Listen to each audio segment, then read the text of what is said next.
Today we're going to be tying up one of the most successful shrimp flies, one that probably catches more salmon than most other patterns throughout the year and throughout the world. Okay, so first thing we're going to do is add on our thread, and then for the rib we're going to add on some silver oval, and this will also form our tag.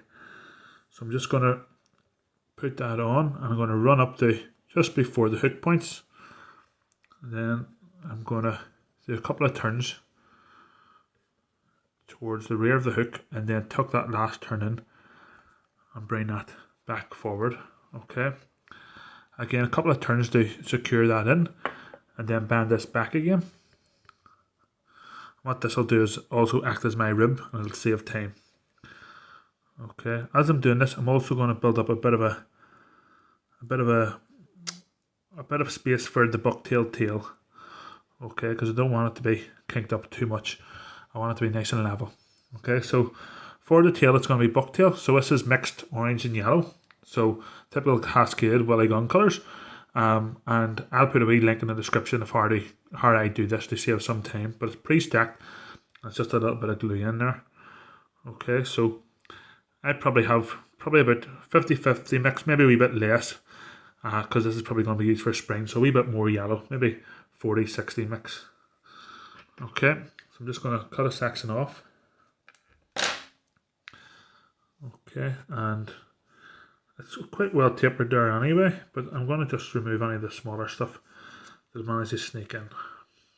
Okay, length for the tail, as always, is personal preference. Twice the shank, twice the hook. It's entirely up to yourself. Okay, and what I'm going to do is I'm going to add that on slightly above the tag. And then bring it down on top of that tag. Make sure I'm happy with the length first.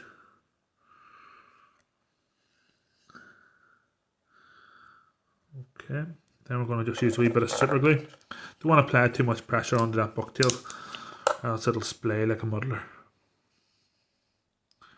Okay, so we've got about 1.5 inches of super glued thread wraps. I'm just going to add that on.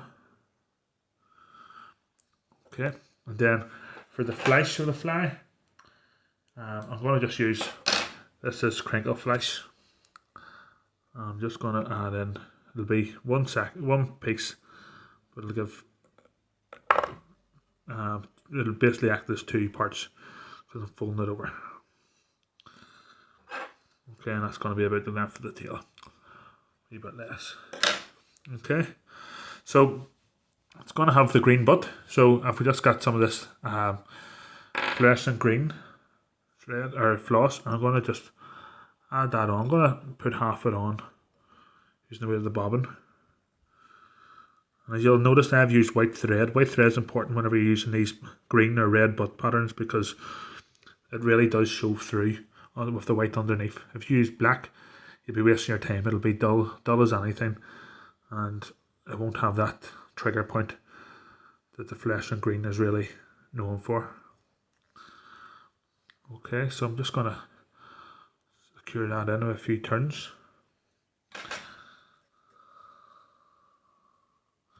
Okay, now that's quite vulnerable to fish's teeth, so what I've done is I have some, this is quite quick drying varnish. This is Rimmel 60 seconds, so you can kind of guess how long it takes for it to dry.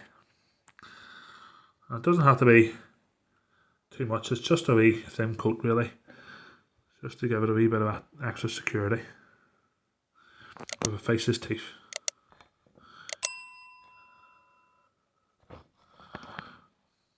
Okay.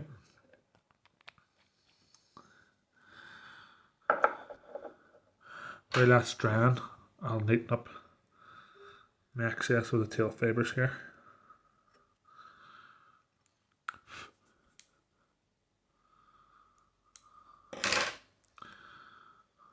Okay.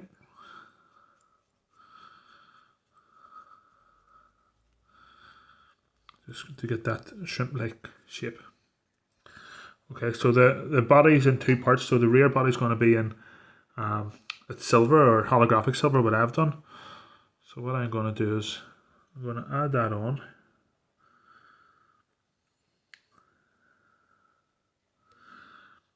Then I'm going to bring that up to probably just halfway, or just a wee bit more than halfway. In fact, what I should have done is added a bit of super glue onto the thread wraps underneath. Okay, then we just touch and turns. And this is Semperfly tinsel, so it stretches really well around the body. So you could probably get away with using black thread, to be honest. Okay, and secure that in a couple of turns.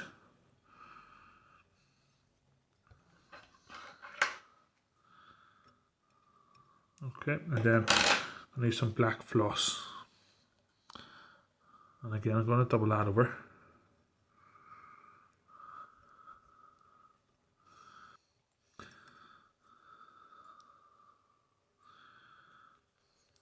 Okay.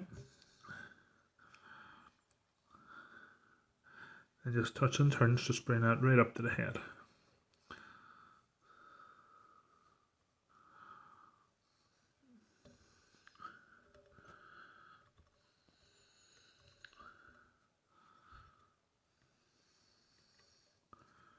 And then a few turns to secure it in. And we'll start neatening things up a bit. So this stage, that green butt will have varnished, or the varnish will have dried in the green butt. And I'm going to put a rib over it as well, just to make it even more secure. Okay, so 4 or 5 turns up the body, be more than enough.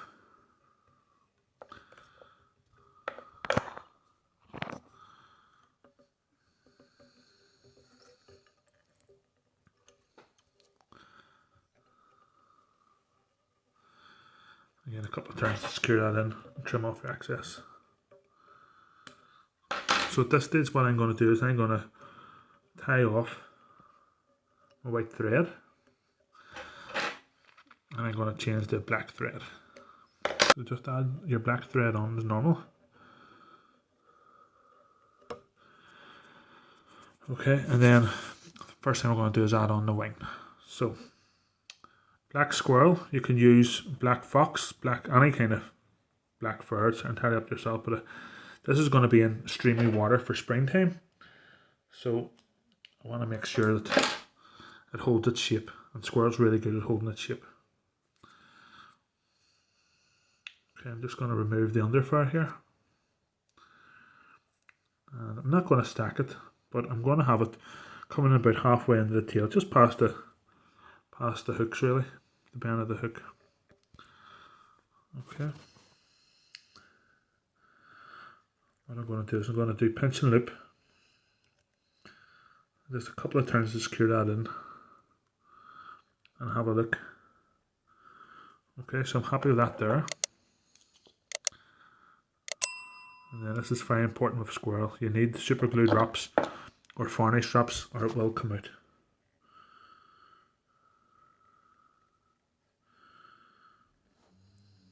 Okay, and then on top of that, it's going to add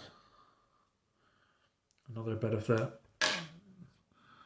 the flex that I used earlier. Just one wee piece over the wing.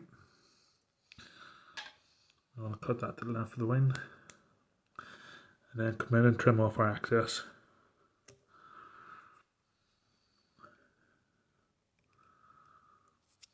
Okay, and we can neaten things up here.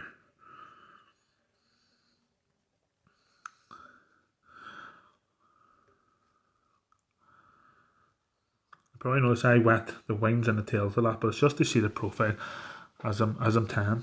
Okay, so there's 2 hackles to this. So the first one's going to be yellow.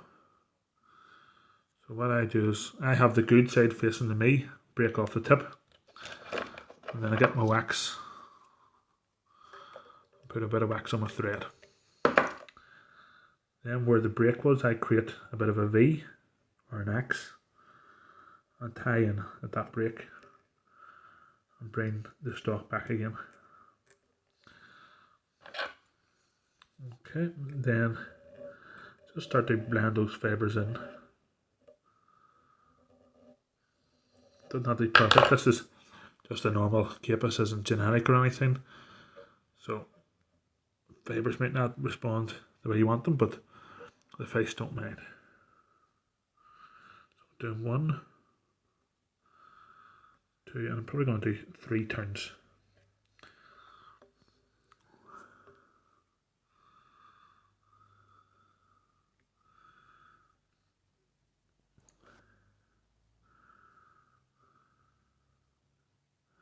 Just trying to get that stalk in touch and turns. Trying to get a neater head. We can't fix it later on, anything going forward. We can just tie on top and I'll push it back again. Okay.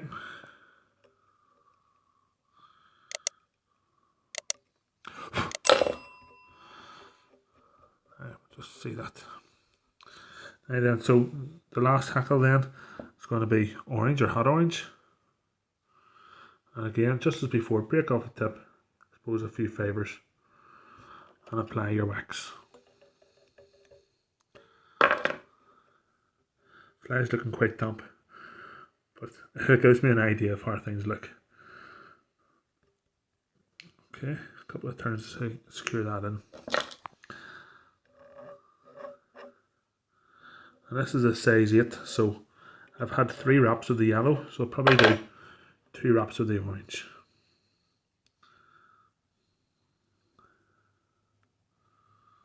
One wrap, and then I'm going to just remove what I suspect will be the excess.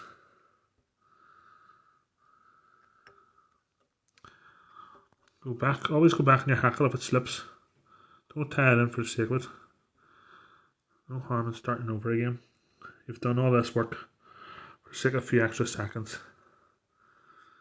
Get things right.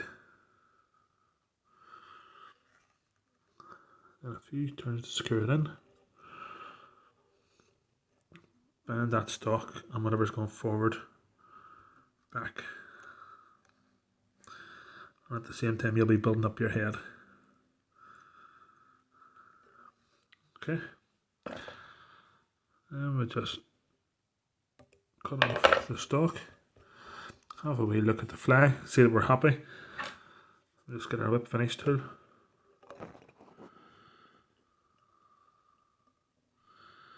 And just at the same time it's building up a head, do about half a dozen turns to get that nice and secure. And that is your green butt Cascade. I would say that catches more fish than any other fish in the UK and Ireland over the salmon season. I'd say the only competitor I could see is the Willie Gun, but sure, it has the same colour anyway. One that should be in every salmon fly angler's box. Hopefully you found that useful, folks. As always, if you did, do check out the other videos that come up on screen now. Thanks very much. All the best.